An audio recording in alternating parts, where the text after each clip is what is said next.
Hi guys, my name is Tushar Tyagi. I'm the founder of Yellowstone International Film Festival. Today I have the honor of having two exceptionally talented filmmakers with me.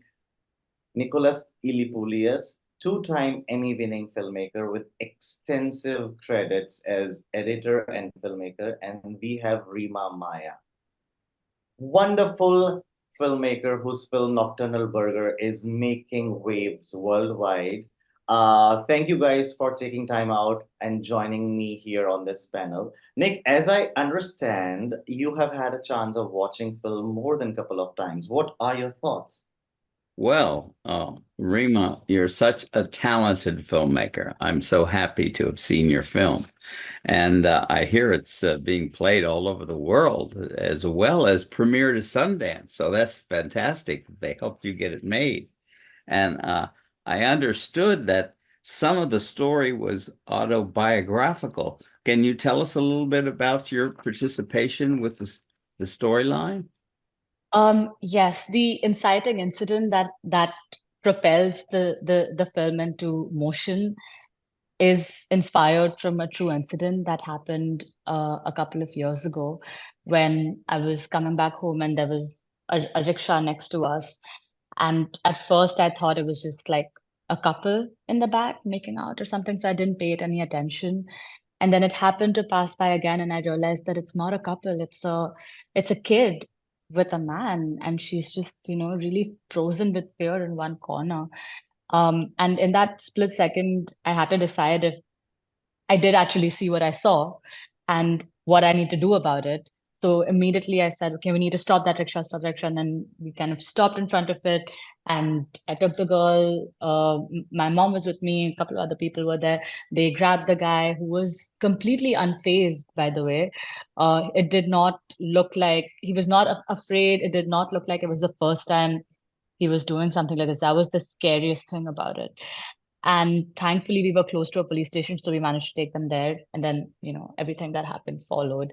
The film, of course, is heavily fictionalized, but I remember going back home from that night and just crying and crying and crying. And it was the kind of crying that came out of, I think, years of experiencing and witnessing and hearing about people going through instances of child sexual abuse and never getting any sense of justice.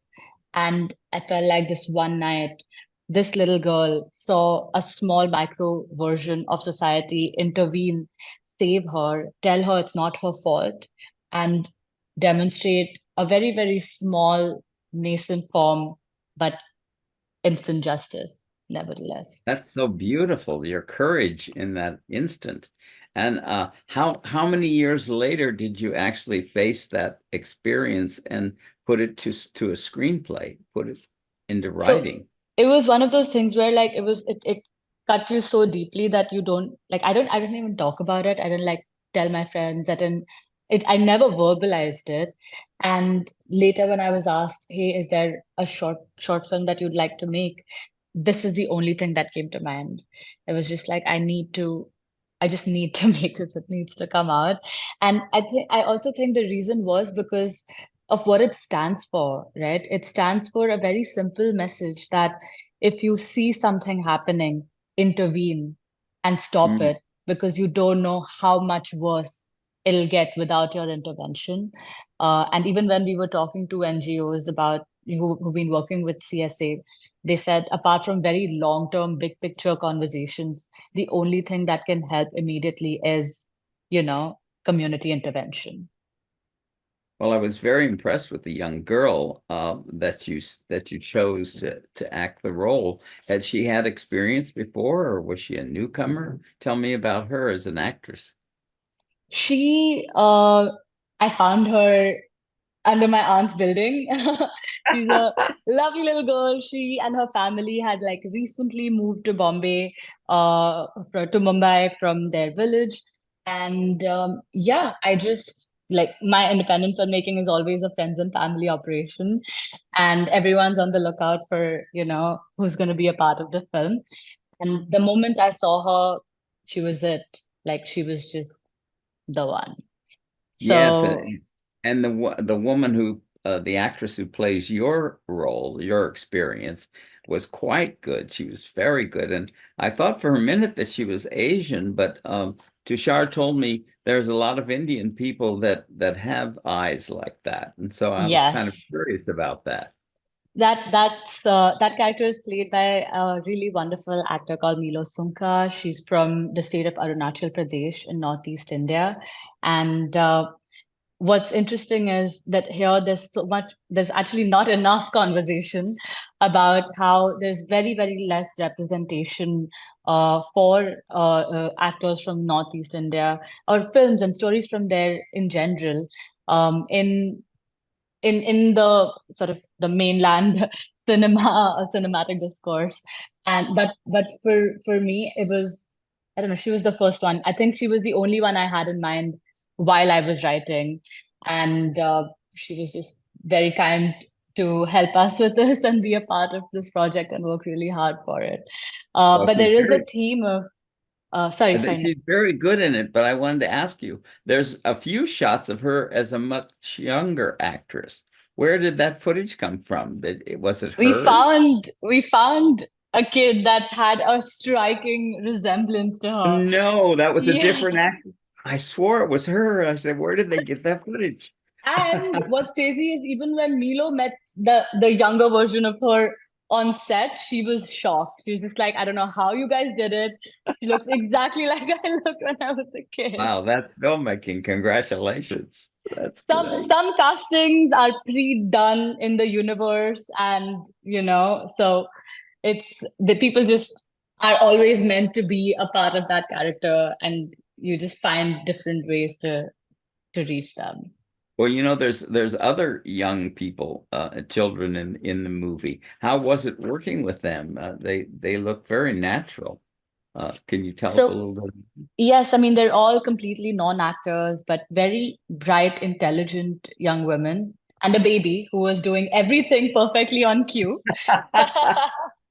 But the little girls, oh my God, this was the first time any of them had faced the camera, but they were so self-assured, and I feel like they were some of the most professional actors I have worked with, because these are just bright, intelligent young women who were like, "What do you want, Reema?" They would call me Reema Didi, which means older sister in Hindi. So they say, "What do you Beautiful. want, Reema Didi?" Like, don't tell us, don't talk to us like kids. Just tell us, look like this, do like this, and we'll do it. And they didn't care about anything. They didn't want to get distracted by, they didn't want to rest, they didn't want to eat. They just wanted to be on set and be on. Like, I'm in awe of them. Yeah. Well, I may have made a mistake or not, but the perpetrator against the young girl, you have a scene where he just cries on Yeah. screen. Is that correct? And Yes. where did that come from? Did the actual perpetrator in the incident do that, or was that something you added? um I mean, the actual perpetrator, of course, didn't I mean, I didn't face him so much because he was taken away, thankfully. But in this particular case, I think that scene was important because um, I we wanted to lay out the film in a way that the audience is an active participant in it, as it's our experience of life, right, where you have to sort of judge and put together the pieces and understand whether or not you want to believe somebody. So it really is a moment where we allow the audience to think about whether or not they believe if his tears are genuine or if he's putting up an act. Yeah. Oh, I see. Yeah. Rima, Well, I have one question for you, rather a couple of them. I'm just gonna pitch in.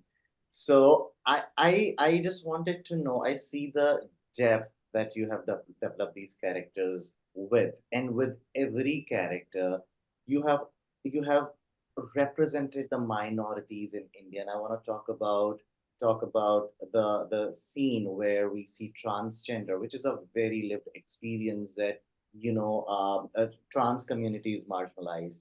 And then, like you spoke, actors from Northeast are marginalized, and I really like that with especially with female characters, they have an over, obviously there's a suppression. The whole the whole film talks about women rights, but also it talks about different women in different positions, but still having that issue, the suppression, like the the constable getting phone from home. Like, talk to me about where this comes from because the character development is so viscous. Um, it comes from life, to be honest. It comes from several micro observations, several years of lived experiences. Um, the let's talk about the group of trans women in the film. I mean, so much love and gratitude to Vicky Shinde, who played the person sitting in the center, and her group. They came and they were just so incredible to have. But when I was writing the film, I think it wasn't that I want to show all the communities. It was really, how do you talk about abuse and in a film that is set in a police station and not talk about the abuse that the trans community, especially the Hijra community, suffer, especially from the hands of the people who are supposed to be protecting them. You can't not acknowledge that. And so it was really important to have them there and also to write it in a way that they have the agency, even in that very warped power dynamic. So it was, yeah, that was, I think, extremely important to the themes that we were exploring. And I'm so happy that, I didn't know if people would understand that unsaid moment between Minu and the trans women, but I'm really happy that that seems to have universal resonance. That, without saying a word, if you've gone through similar experiences, you're just going to have this telepathic thread of empathy join you. Wow, Uh, great. and Well, I read in I read in the Variety magazine that your film has been, oh gosh, over 50 festivals and won 34 awards. And besides premiering at Sundance, what were some of your favorite festivals that you took it to? Yes. Oh my God. Yeah, it's been such an incredible journey. We weren't able to go to as many festivals like personally as we would have liked to because, independent short, you're going to spend more than you spent making the film. Um, but Sundance is always extremely special. It feels like home. My last short film premiered there as well. So we Oh, feel very, very grateful for their support. I feel like they really helped change the course of my life. Um, Apart from that, we went to Ceminti, which is one of Spain's oldest film. It is Spain's oldest film festival, and we won Best International Short in the meeting point section there. And they excellent. brought us back, and we walked their green carpet. It was very glamorous and really special. And then there was a really small festival in the Northeast. It's called Kelvin Cinema Festival. It happens in Shillong. It was only their second year. It's run by a group of very passionate independent filmmakers from Shillong. And it was the first time we were playing the film in Northeast India, which is where Milo is from. And oh my God, the love that we got from the film community there was so incredible. And we won like best editing, but we also like Milo won best actress at that Oh, festival, which I think meant a oh, lot. great. That's great. Terrific. What are some of your plans for the future? In your next film, perhaps? Have you started yet? Yes, there's always many, many things happening simultaneously. Um, I'm directing a series, so there's work happening there. I'm attached to direct a feature film, so there's work happening there. I'm doing a couple of advertising campaigns, which is what I also do. But honestly, there's just this for the last couple of months, there's like this bug in your head for this new idea and this film that you really want to make. I think my mind has been infested. And there is this one film that I really need to write and get made. So I think that's the next thing I'm gonna get onto. But Yeah. before that, it's also like I feel like still have a lot of responsibilities to Nocturnal Burger to fulfill, apart from the Academy campaign, which we're getting so much love and support for. We want to do a lot of impact screenings. We want to start sharing the film with NGOs and take it on ground and see how it can be used as a tool for conversation, with families, with kids, with institutions, and see if it can play even the smallest role in making a difference. Well, that's great. I wish you all the luck with the Academy submission, and we'll hear in a week or so, you know. So, Oof. Before we wrap up, Reema, I have one last question, and this one is very close to my heart. We have a lot of women filmmakers in India, and across the world, they are not represented as much as they should be. And especially in India, the conditions are very different. So, as a talented and fierce filmmaker, what would you advise upcoming women filmmakers? What would your be one advice? I mean, there's not enough of us at all. Um, my one big advice would be, it's two advices. Okay. One is to the families, and that advice is let your girls get out. You know, being in the film industry, it's grueling. It is late night hours. You have to do whatever it takes to make the film happen, and it's a lot of hard work. It's a lot of craft.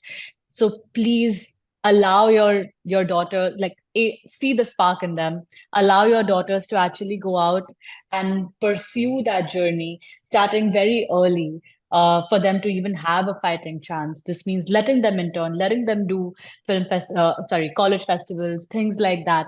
Because if they don't get that sort of a heads up, they're not going to be able to run the race.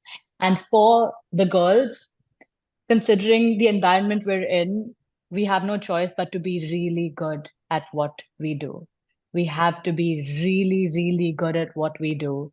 So people don't have a choice. They have like no choice but to give us an opportunity, but to hire us, but to watch our work, but to support us. And not just because we're women, but because we're just that good. So you have an extra responsibility. You cannot be average. You cannot be mediocre. You have to be exceptional.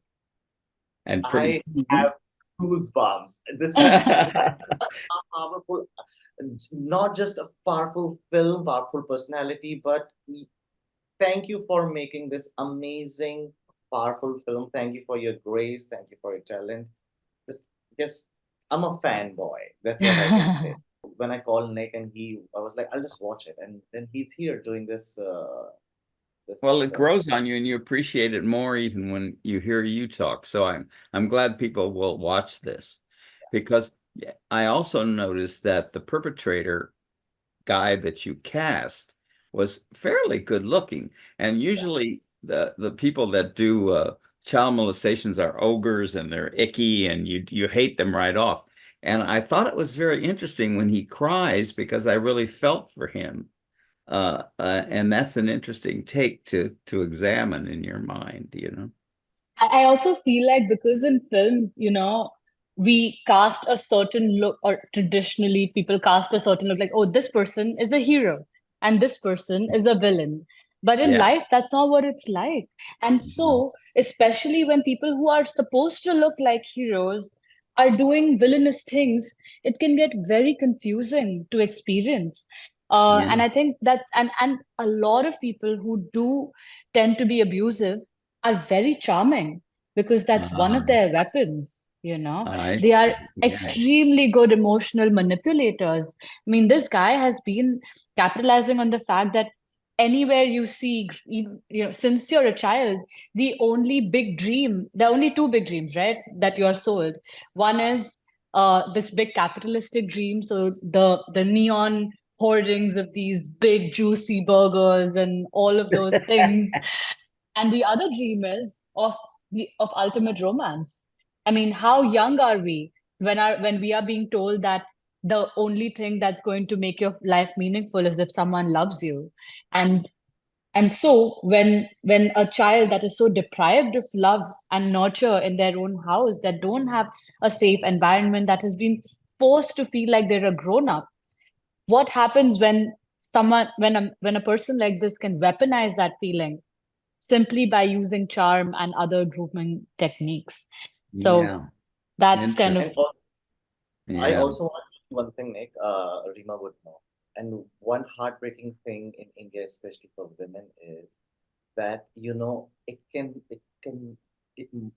it's not your fault. Like it's not girl's fault that she got lured in for burger because obviously otherwise she wouldn't have access to burger. Her family cannot even afford burger, like you were talking about. Burger, a burger is an expensive thing for people of lower middle class or who are living below the poverty line. But the girls are the one who have to suffer at the end. It's her fault that she got into that situation, so her education completely stopped, and that is a very lived experience. But so many times it's not girls fault, but their education, their clothing, their privileges are taken. It's just so heartbreaking here. It's very different from states. yep. Wow. Thank you so much, Reema and Nicholas, for taking time out and talking to us for this brilliant film, Nocturnal Burger. Reema, we here at Yellowstone International Film Festival wish you all the best and all the luck. Keep making powerful films, and thank you for making Nocturnal Burger. Thanks. Yes. Thank Thank you, you. Tushar, and thank you, Nick. I And really appreciate this. congratulations to you. Yes.